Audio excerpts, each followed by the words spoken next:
Mani qizim 1,5 yoshligida noshpasprostin ukolini olib, oyog'i ikkita nervi shikastlanib qolgan edi. Xudoga shukr, mana Begzod akamlarga keldik. 6 oydan beri lichenamiz, bu 6-oyimiz. Ancha o'zgarish bor. Oyoqlarida yurishlari, og'ruvlari qoldi. Boshda ozib ketayotdi oyoqlari shu ukoldan keyin. Hozir mana Xudoga shukr yaxshi, oyoqlari ozmayapti, уже rezultat bor.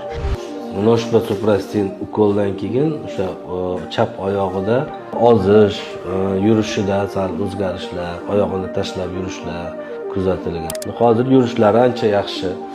Nervlari zararlanish, NMG apparatda mana nervlari, ikkita nervda ham zararlanish chiqqan.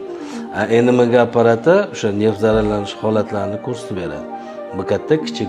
Bu bolachada ikkita nervda ham zararlanish chiqqan.